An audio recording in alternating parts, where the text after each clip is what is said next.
لا حول ولا قوة إلا بالله العلي العظيم. أعوذ بالله من الشيطان اللعين الرجيم. بسم الله الرحمن الرحيم. الحمد لله والصلاة والسلام على رسول الله وعلى آله آل الله لا سيما بقية الله ولعنة الله على أعدائهم أعداء الله من يومنا هذا إلى لقاء الله. أما بعد فقد قال رسول الله صلى الله عليه وآله وسلم إن الله لا يزال يؤيد دينه برجل فاسق. عزیزو، اس وقت ہم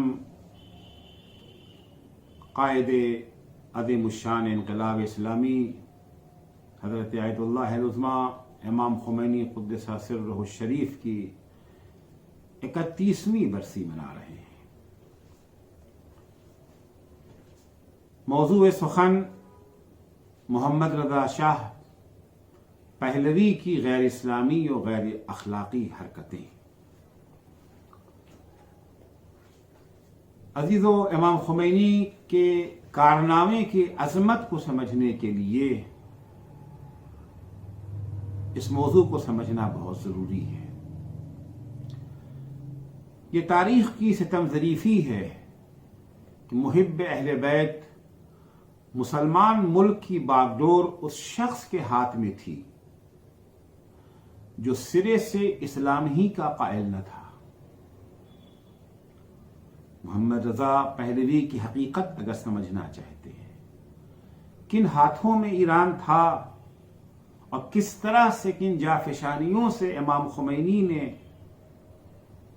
اس ایران کو اس ایران میں تبدیل کر دیا. دنیا میں بہت سے ایسے افراد پائے جاتے ہیں جو کسی دین و مذہب پر عقیدہ رکھتے ہیں، اس کے باوجود اس دین و مذہب کی تعلیمات کے برخلاف برائیوں میں اور گناہوں میں مبتلا رہتے ہیں، یا اسے بڑھاوا دینے کی بھی کوشش کرتے ہیں. یعنی ان کو دین پر ایمان تو ہے، عقیدہ تو ہے، مگر دینی تعلیمات پر نہ خود عمل کرتے ہیں اور نہ عمل کے لیے فضا قائم کرنے کی کوشش کرتے ہیں، فضا بنانے کی کوشش کرتے ہیں. لیکن جو شخص سرے سے اس دین و مذہب کا قائل ہی نہ ہو، بلکہ اس دین اور اس مذہب کو ترقی کی راہ میں سب سے بڑی رکاوٹ تصور کرتا ہو، وہ اس دین کی تعلیمات کو مٹانے اور ان برائیوں کو بڑھاوا دینے کی کتنی کوشش کرے گا جو اس دین کی نگاہ میں گناہ تصور کی جاتی ہو. محمد رضا شاہ پہلوی ہو یا اس کا باپ رضا شاہ پہلوی، دونوں ہی کو اسلام پر عقیدہ نہیں تھا. اگر وہ یہاں کی 95% مسلم آبادی کے خوف سے اس کا کھلم کھلا اظہار نہیں کر پاتے تھے، لیکن دل کی گہرائیوں سے انہیں دین سے، اسلام سے، مذہب تشیع سے کوئی تعلق نہ تھا. رضا شاہ پہلوی کا بیٹا اور محمد رضا شاہ پہلوی کا بھائی غلام رضا پہلوی اپنے باپ کے دینی نظریات کے سلسلے میں کہتا ہے، میرے بابا کہتے تھے اسلام وحشی عربوں کا دین ہے، اس کا ایرانیوں سے کوئی تعلق نہیں ہے. وہ ایرانی عوام کے مسلمان ہونے سے بہت ناراض تھے. وہ ایران سے اسلام کا نام و نشان مٹا دینے کے فراق میں تھے، اور اگر انہیں کچھ اور وقت مل جاتا تو اسلام کا نام و نشان مٹانے میں کامیاب بھی ہو جاتے. رضا شاہ پہلوی نے اپنی اس منحوس فکر کو جامع عمل پہنانے کے لیے علماء کا قلاقمہ کرنا شروع کیا. پردے پر پابندی لگائی گئی، عورتوں کے سروں سے زبردستی چادر اور برقعے چھینے جانے لگے.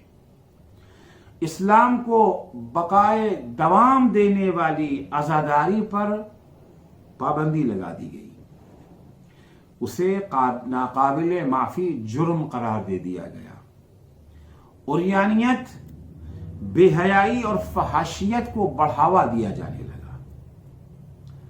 رضا شاہ پہلوی کے زوال کے بعد جب اس کا بیٹا محمد رضا شاہ پہلوی تخت حکومت پر بیٹھا تو اس نے بھی ایک دوسری شکل میں اپنے باپ اور در حقیقت عالمی سامراج کے ایجنڈے کو آگے بڑھانے کا کام شروع کر دیا۔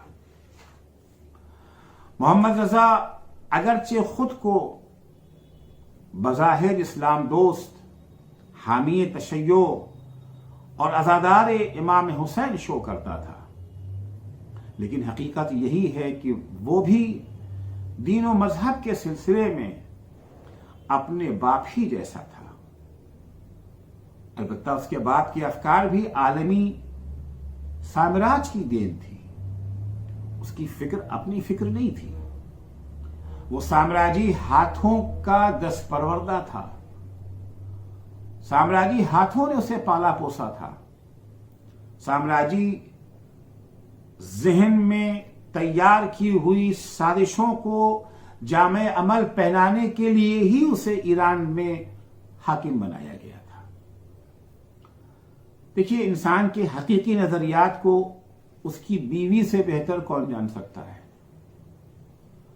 اس کی بیوی فرح پہلوی کا بیان ہے کہ محمد رضا اکثر کہا کرتے تھے کہ مجھے اسلام پر کوئی عقیدہ نہیں ہے، اسلام بدو عربوں کا دین ہے۔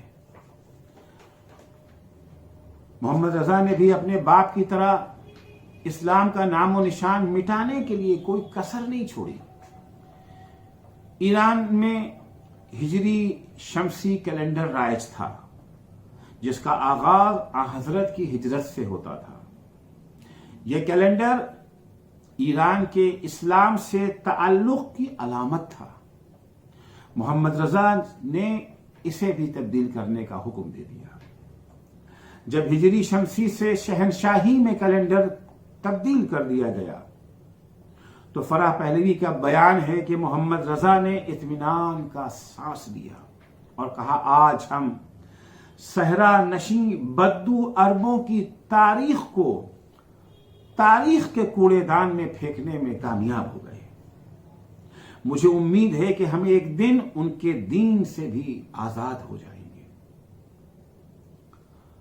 فرح پہلوی کہتی ہیں کہ ہمارے شوہر کو خاص طور سے شیعہ عقائد سے نفرت اور دشمنی تھی، لیکن اس کا علناً اظہار کرنا ان کے لیے ممکن نہیں تھا، کیونکہ یہ تاریخ کی ستم ظریفی ہے کہ دنیا کے واحد شیعہ ملک کا بادشاہ، یہ بیان شاہ کی بیوی کا ہے، دنیا کے واحد شیعہ ملک کا بادشاہ وہ شخص تھا جو مذہب شیعہ اور اسلام کے بنیادی ارکان سے لا تعلق تھا۔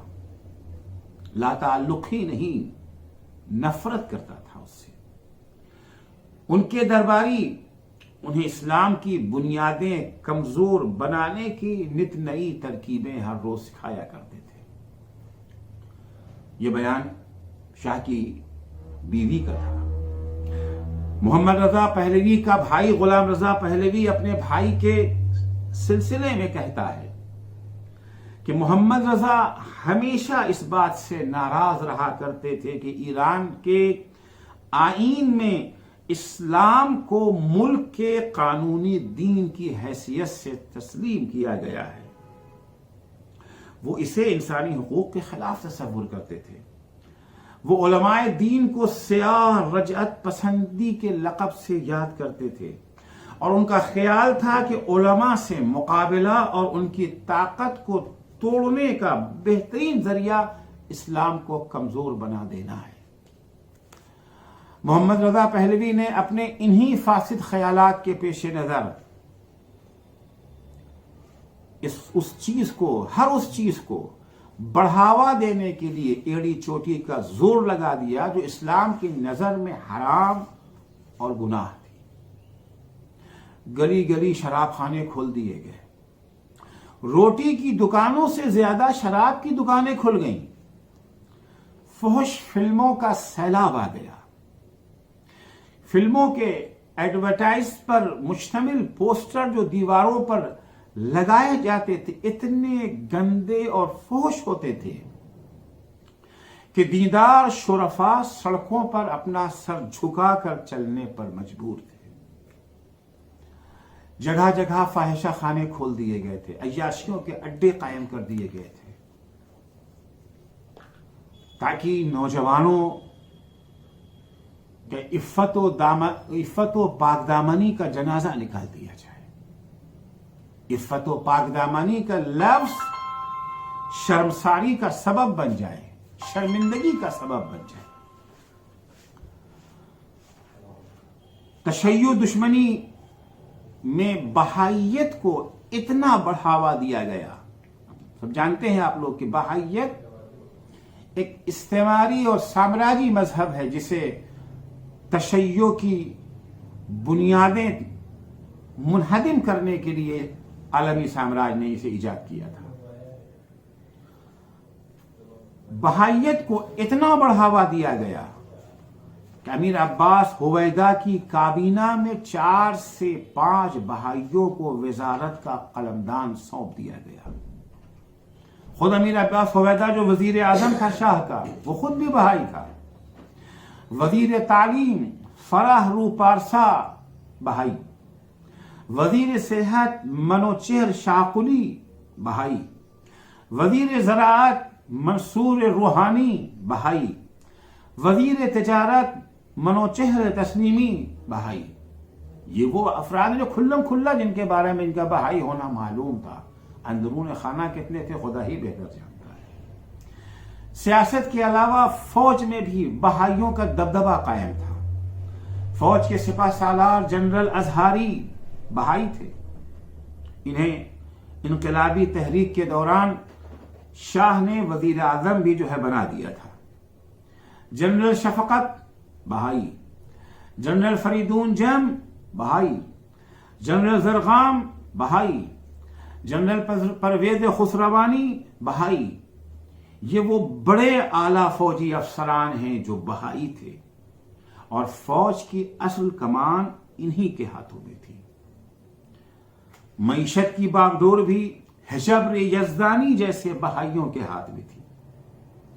صہیونیوں اور اسرائیلیوں کا پورے طور سے ایران میں دبدبہ قائم تھا. جوانوں کو فسق و فجور میں غرق کرنے کے لیے اوچھے سے اوچھے اور گندے سے گندے ہتھ کنڈے استعمال کیے جاتے تھے. اسلام دشمنی اور تشیع ستیزی میں پہلوی حکومت اتنا آگے بڑھ گئی کہ اگست سن 1977 میں ماہ رمضان میں امیر المومنین حضرت علی ابن ابی طالب علیہ السلام کی شہادت کے ایام میں شہر شیراز میں جشن فرہنگ و ہنر کے نام سے ایک ایسے گندے اور فحش فیسٹیول کا اہتمام کیا گیا جسے دیکھ کر یورپ اور مغربی تہذیب بھی شرمسار ہو گئی. ایسے پروگرام سر بازار سر عام یورپ میں بھی منعقد نہیں ہوتے. فیسٹیول کا ایک پروگرام ہزاروں جوان لڑکے اور لڑکیوں کی نگاہوں کے سامنے سر عام جنسی عمل کا مظاہرہ اور اس کا کمپٹیشن تھا. البتہ یہ فیسٹیول پہلوی حکومت کی تباہی کا اہم سبب بھی ثابت ہوا.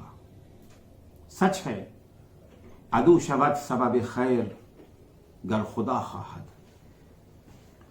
پہلوی حکومت یہ سب کچھ اسلام مٹانے کے لیے کر رہی تھی، مذہب کی بنیادوں کو کمزور بنانے کے لیے کر رہی تھی، جوانوں کو دین و مذہب سے دور کرنے کے لیے کر رہی تھی. لیکن یہ خود اس کی تباہی کا ذریعہ بن گیا. سوئے ہوئے لوگ خواب غفلت سے چونک پڑے اور انہیں امام خمینی کی تحریک کی صداقت و حقانیت کا یقین آ گیا. جوک در جوک لوگ انقلابیوں کی صفوں میں شامل ہونے لگے اور ہر طرف سے مرگ بر شاہ، درود بر خمینی کی صدائیں گونجنے لگی اور سال بھر ہی میں منحوس پہلوی حکومت کا خاتمہ ہو گیا اور اسلام کا پرچم لہرانے لگا۔ حضرت کی اس حدیث کا ایک واضح مصداق سامنے آ گیا کہ ان اللہ لا یزال یؤید دینہ برجل فاسق، اللہ ہمیشہ فاسقوں کے ذریعے اپنے دین کی تائید کرا لیتا ہے۔ فاسق اقدام کرتا ہے دین کو مٹانے کے لیے، دین کو تباہ کرنے کے لیے، لیکن اللہ فاسق کے اسی اقدام سے اپنے دین کی تائید کا کام لے لیتا ہے۔ جس طرح سے یزید نے اہل بیت اطہار کو اسیر کیا تھا اسلام کی بیخبری کے لیے، اہل بیت اطہار کی توہین و تضحیک کے لیے، لیکن اہل بیت اطہار کی وہی اسیری یزید کی تباہی کا سبب بن گیا، سبب بن گیا کہ اہل بیت کی عظمت کا ڈنکا اس کے گڑھ دمشق میں بجنے لگا۔ یہی حال شاہ کے ان تمام اسلام دشمن حرکتوں کا ہوا، جس کے نتیجے میں عوام کو امام خمینی کی باتوں پر یقین آنے لگا اور لوگوں نے بڑھ چڑھ کر کے انقلاب میں حصہ لے کر کے سامراجی کٹ پتلی حکومت کی بیخکنی کر دی۔ والسلام علیکم ورحمۃ اللہ وبرکاتہ۔